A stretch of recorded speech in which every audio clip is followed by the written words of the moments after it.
Hello and welcome to the Round 18 review for Supercoach 2022. It's George from Fantasy Tech TV, and today we'll discuss how we went and what our trades are. So we're going to use two trades because I think while it is wise to definitely hold trades from here, I want to finish top 1k, and if I don't finish top 1k, then my rank's just whatever. If it balloons out, which wouldn't be great, is what it is. But yeah, go for top 1k, not in any cash leagues, not going for any prize or anything. So see how we go.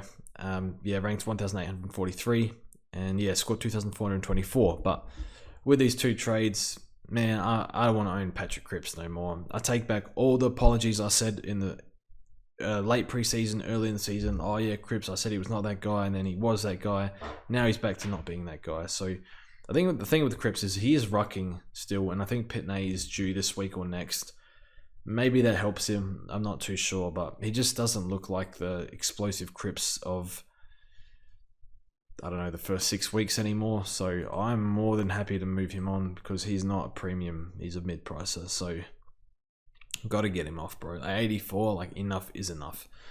He is gone. But yeah, obviously the downside of using all your trades at this point is it really starts to sting if you start getting zeros, or even like rookie scores. Like if we get like 60s from rookies, we got a 90 from Cully, absolute luck. But it was covering for McInerney, who, I mean, COVID out shouldn't really, I'm the only one that has to deal with that. So I feel like it's fair to get a 90 from Cully. That's just me though, because of this. But yeah, the other one was Connor McDonald 70.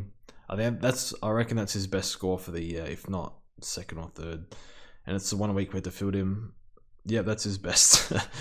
So we got his best score the 1 week we had to field him. So that is definitely lucky, and we'll take it and run. Kick 2 goals. Kick the sealer and didn't get much scaling for it. Guess it was 2-3 goals up and 3 minutes to go or something anyway. So Champion Data decided that it's no more scaling for him. So it's whatever, but we'll take the 71. But yeah, he's been such a good rook for us. The DPP's been really nice as well. So he did his job. I held him since round 1, and that was his job. I needed to field him once, and he came through for us, which was great. But yeah, so we'll get Oscar back this week. Not speaking English. This is, I think this is an issue. I don't know what's happened here. I think his tap work wasn't that bad, and I looked in the stats. Some dude on the Western Bulldogs Big Footy board, he must have access to champion data, and he posts all the stats, like hitouts to advantage. He got 7 hitouts to advantage on Marshall and only 1 on Ryder. So his tap work must have been not too bad. And I was watching him, he was competing okay. He started well the first few minutes, and then kind of his around the ground stuff was non-existent. I mean, his tap work wasn't outstanding, it was okay, but it was the around the ground stuff for him. That's where his points come from. And there was none of it. And he even spent a bit of time forward. Sweet took a bit of ruck time, but I think from memory, Sweet might have been a late in for Aaron Norton, I think, who's out with health and safety protocols, something like that. So I still think English is number 1 ruck. I'm not sure if they keep playing Sweet, but this is a problem because he's come back from concussion and he looks like a shell of himself. And we saw signs of this last week. So maybe he just needs a few weeks to get going. I'm not too sure, but yeah, this is trading Heaney to English has been an absolute catastrophe because it's made us mess around in the rucks as well. And English has missed games, come back and scored a 90 and a 50, and Heaney's gone 2 110s, I think, the past 2 weeks or something. So, not great, but I feel like he had to get him because of his upside. So, yeah, I guess the concussion never happened, I probably wouldn't be having this conversation. So, that's Bruce's fault, but can't do much. So hopefully for his own footy as well, he gets back in his health, he starts playing well. But yeah, I guess touch on the defense. So yeah, just getting creamed by No Sinclair every week. It's pretty bad. Who else was good? Redman. I don't think anyone has Redman though. He's been on a heater the past few weeks. That's one more defender that's killing us, I think. I can't remember who. No, it's Stewart. When he comes back will kill us. So that'll be a nice pot if you can grab him. If you have trades, I'd definitely be planning for Stewart. And honestly, I'm not sure who... I mean, Dawson just faded out the game. I don't know what happened. First 3 quarters, he was good. Last quarter, I didn't even see him. But he's allowed to have down 1, so that's fine. Had a down 1 last week, but was tagged. Sicily, very good. Just lots of spoils today. Mostly played key position, but Yeah, still got involved a bit, so 114 is great from him. Doherty 93 is fine. I can't remember when I did watch this game though, but yeah, 93 is fine.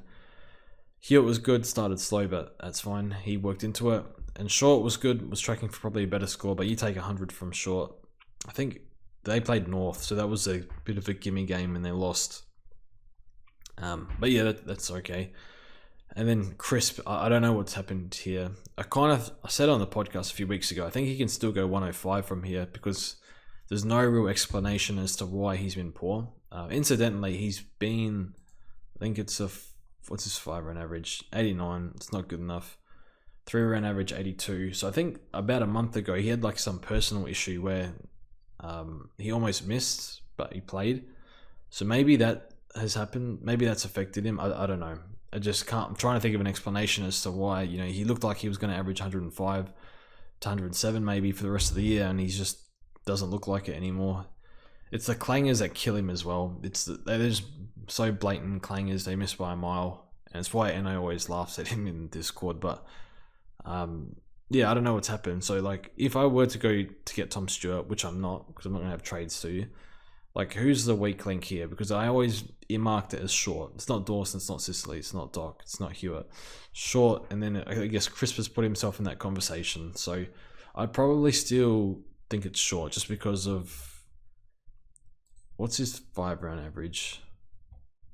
89.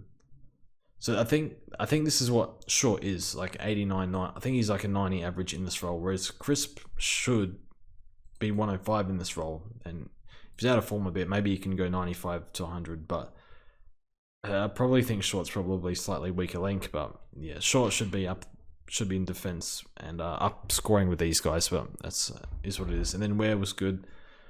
I think he'll hold. They need to play kids at the Giants. They are terrible. And Thompson, I don't think he comes back. I thought he'd come back. But yeah, I'm not sure I don't know what's happened, but yeah, I don't know. So anyway, the midfield, so Clary captain, VC led, and this is where I didn't really have a captain option. So I had said my captain on Twitter was going to be Walsh if Laird failed, but it was pretty hard to see Laird failing. This is his favourite matchup, and it was at home, and it was a bit wet as well, which helps inside mids like Laird. So yeah, I didn't want to VC. I guess I always try and VC my preferred captain option if I can, because otherwise I would have gone VC McRae into Laird, but if I VC'd McRae, then I would not have got this Laird score. So that definitely helped. We had a loop for it. So yeah, Laird was really good. 20 tackles for 154, the record. So you would think that's like a 180, 190 score, but I think he's just a slightly better fantasy pick, and he just stuffs the stat sheet so much every week that it's just 120s to, I guess, 150. So I think he can go 125, 130 for the rest of the year. And I think he's overtaken... He's equal with Neil, so he might be... And Neil has a bloke hanging off him every week, so it's not really fair, but Laird might end up M2. Took had a better second half today. Neil, I don't think I saw this game. I saw a little bit of it. Crows were playing at the same time, but 120 is fine. Petrarca, I saw a little bit of this game. Yeah, 141, you take that. Disposal was good today, which was nice. McRae, 128, that's fine. Samuel, so yeah, Walsh over Merritt has been catastrophe because we could have used that 100k and save trades, but we chose to go Walsh. We greeted and got punished for it. And then Cripps is just terrible. He's just not good anymore, so not good for Supercoach. He's not as bad as he was last year, but what's his 5-round? 89. In the midfield, that's just... You need like 115, 120 at this point in the year. So it's too many points. And not only that, like I think he was like load management the other week as well, gearing up for finals. So yeah, I feel like a 60 score is around the corner for Cripps. So yeah, faded out the game. So he can go. The Ruck line just wits. Unreal. Paid 630 for this. And he's just like unreal. Missed all the good scores and got him when he turned crap. So that's whatever. But yeah, at least we do have Marcus Bontempelli. So he was unreal. King Marcus. 181. So yeah, he took over that game. And I think my thinking in the buy, I was planning to skip Marcus, and then I got him in for Gorn, and I probably would have had to get him in somehow anyway, using 2 trades to get like a Butters up to him or something, or skip English for Bond or something like that. But yeah, the concerns of the shoulder issue, more forward time, none of that. He just looks fully fit, raring to go. So that's all, nothing to worry about. Cogs 95 is good. No speak English. Yeah, touched on him. Bit of an issue. Brody 84 started well, but I don't know what happened there. I guess Swan's got on top. Not too worried. Like, he's allowed to have a down game here and there. 5-round average 95. So yeah, I think he's not top 6. Probably Libba. That's top 6 over Brody, I guess. But yeah, Libba's been unbelievable. He's one that's, yeah, he's playing unreal. And what's happened is Treloar has gone to halfback, so that means that all the point sharing, it's not really a thing anymore. They still share a bit, but that one less body in the midfield makes a big difference to all of them, I think. Because Libba's scoring started going up when Baz went out of the team. Or certainly got a lot better, but it was still okay before that. So yeah, no, Libba's quite bad. Just the amount of contested ball and clearances he wins, I think he's probably I think he's just about, top 3 inside mid, pure inside mid in the comp. And his outside game's actually not too bad either. So yeah, he's playing really, really good. Parker 92, that's fine. And then Dunks has been really out of form, and they said at training he's been a bit sore and he hasn't trained and stuff, so maybe he's struggling a bit. Yeah, 5-round average 93. Yeah, this second half is not very good. Yeah, up to the bye. That's okay, I guess. Everyone has him. And I don't think it's worth jumping off. It's just a bit out of form. I think the mid minutes are there as well, so I'm not sure what's happening, but yeah, maybe he was just a bit sore and needs a bit of a spell or something, so we'll see how he goes. So our trades this week. Well, Cripps has got to go. We can go shopping for basically anyone in the game we want. As soon as this loads. Refresh, I guess. But yeah, if I had to trade someone, it's probably like a short to Stewart or Cripps to like a Mills or Steele, or even a Merritt. The Merritt's fixture is pretty nuts, so it's a bad miss, I guess, but didn't see it coming. I thought like Essendon have found form as well. And yeah, play North next week, play GWS, like easiest matchups in the world. Richmond, midfield's not good. Collingwood, midfield's not good. It's just, yeah, his fixture's quite bad, and it's going to be tough not owning him.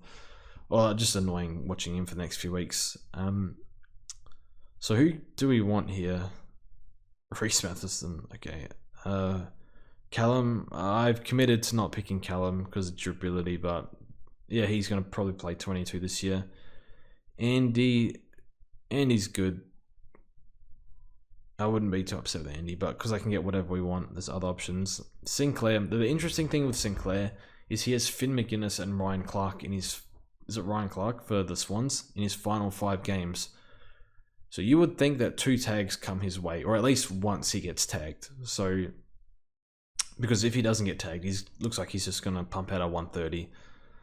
But yeah, the game style of the Saints, very annoying. The way they move the ball, they just chipped it around defense non-stop, and Sinclair took so many marks.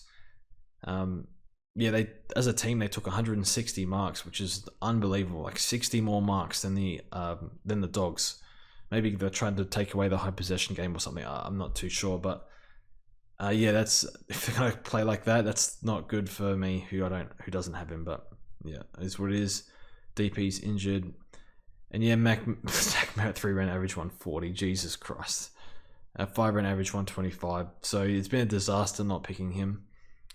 I just thought that he looked a bit out of form, and I guess he kind of was. And the Dons weren't good. Like, they looked like they were going to finish bottom 4. But now they've put a few games together. They're starting to play well. And he's been good too. Really, really good. And then there's Jack Steele. So I think it's... even go Libba. Libba's been good. Libba, Steele's 3-round average 116, 5-round average 107. I think that's including one of Steele's injury games. The 5-round average, I think. So I'd love to go Steele. And the annoying thing is we could go Judson to Carmichael. We can't. So that's very annoying because I'd like to keep as much cover as possible. 5 weeks no cover. Pretty dangerous, I guess. And I'm going to already see multiple people tell me not to do it. I'll do trades, but nah. We'll see how we go. Probably get punished for this. I always push it pretty tight every year with trades. Run out with like the last 2 or 3 rounds. Usually I have no trades, but hopefully see how we go. Anything can happen to any player, but the main player I'm worried about is Tim English. Just his history this year, he's not playing well. Yeah, nothing we can do about Tim English. So, and we kind of need him to cover in the rucks if something happens. Like something happened to Omak this week, had to cover him with English. 50 points, barely even worth it. But yeah, so I think we'll commit to Jack Steele. I do like Merritt. I think, still plays West Coast this week. Nice matchup, I guess. Saints really, really, really need to win the next few games to make top 8, because I think Richmond losing has kind of opened that up a bit. So yeah, I think I'll go for Jack Steele. If not, I'd be going for Merritt, even over a Callum Mills, to be honest. But yeah, I like those two. And then we have to get rid of Hobbs or C-Mac. It's a very sad day. Both been very, very good rookies for us. Probably C-Mac, because I think Hobbs was okay today. He copped a bad knock to the head or shoulder or something early, and he was off for the entire first quarter basically. Then finished the game well. And again, the Dons fixture is very, very, very easy. And given they're not making finals, surely they play Hobbs for the rest of the year. Even Cully, surely they play Cully for the rest of the year, not making finals. And Carmichael I'm not 100% sure if he plays for the rest of the year, but I know he scored 56, but he scored about 115 in fantasy. His kicking efficiency was 6% at one point. At one point, like, he was even missing his boot at times. It was like coming off right on the side of the boot and dribbling forward. So, oh man, I don't really want to trade C-Mac, but that leaves our cover as Cully, Hobbs, and Carmichael. So 3 rookies playing. Hopefully we don't need them at all. And I'd even like to loop them with Tim English, like a Hobbs with English or something. Even Cully if he's playing mid-time. So Cully's that big-bodied mid. I thought he was a bit more raw, only 19 years old. But yeah, he was really, really good. And I think the tackles certainly helped, but his game time was kind of low. So I think Hobbs is our main cover now. C-Mac versus North. Damn. That'd be okay to loop, I guess, but in the forward line for English or something. But if I bench English, he'll score 120, so probably better that I just play him on field. And yeah, I think that's the final team. So yeah, 110k in the bank, 0 trades, 5 rounds left. That's pretty catastrophic, to be honest, but at least I don't have to watch Cripps anymore. And yeah, if things go wrong, things go wrong. At least we have a bit of cover. Hopefully Tickle comes back in a week or 2. And yeah, see how we go. So yeah, let me know how you went, all that. And yeah, we'll be back for the podcast tomorrow night or Monday night, and we'll see how we go. So thanks for watching, and we'll see you guys soon.